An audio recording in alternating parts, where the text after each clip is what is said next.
बिस्मिल्लाहिर्रहमानिर्रहीम। नाजरीन, इस वक्त हम मलका कौसार मरी के बुलंदी पे, उसकी चोटी पे हाजिर हैं और हर तरफ कुदरत के गवैये उसकी कुदरत के गीत गा रहे हैं।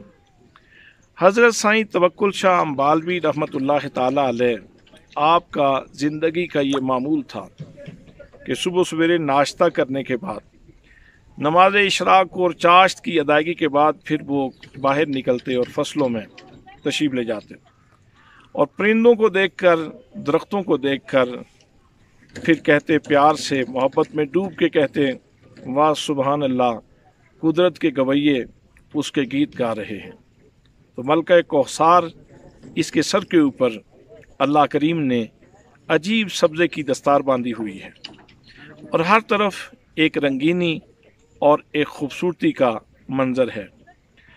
और इंसान को अल्लाह करीम की किबरियाई का इदराक होता है। इंसान को अल्लाह करीम की सुबूहियत का एहसास अमलन महसूस होता है। नबी करीम सल्लल्लाहु अलैहि वसल्लम का इरशाद गिरामी है कि जब तुम बुलंदियों की तरफ जाओ तो अल्लाहु अकबर, अल्लाहु अकबर, अल्लाहु अकबर का वजीफ़ा करो और जब नीचे उतरो तो सुबहान अल्लाह का वजीफ़ा करो।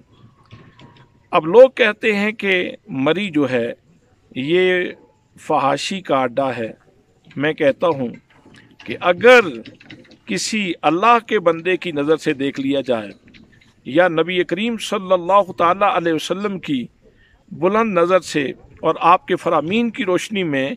इस मलका कौसार की चोटी को देख लिया जाए तो ये एक जगह है जहाँ कसरत से अल्लाह का जिक्र हो सकता है, इसलिए कि इसमें हर गांव पे कहीं नशेब आता है और कभी फराज आता है, कभी ऊंचाई आती है और कभी उतराई आती है। तो कितने मौक़े इंसान के लिए मौजूद हैं कि वो अल्लाह का जिक्र कर सके और साथ ही साथ यहाँ अल्लाह की कुदरत का हुस्न वो फैला हुआ है, इंसान को मसहूर कर रहा है। तो इसलिए वो लोग जो यहाँ इस मलका कौसार में सैर के लिए आते हैं, वो सीरू फिल अर्द के हुक्म के ऊपर अमल करते हुए ज़रूर इसकी रंगीनियों को देखें, लेकिन साथ ही साथ अपने दिल में अल्लाह की याद रखें और अपनी ज़ुबान को भी अल्लाह के ज़िक्र से तर रखें। तो गोया ये मलका कौसार मरी, ये पहाड़ों की एक खूबसूरत मलका, ये इंसान के लिए अल्लाह के ज़िक्र का एक खूबसूरत मौका है। दुआ है कि अल्लाह करीम हमें सही रास्ते पे गामज़न होने की तौफ़ीक नसीब फरमाए और गफलत से महफूज फरमाए।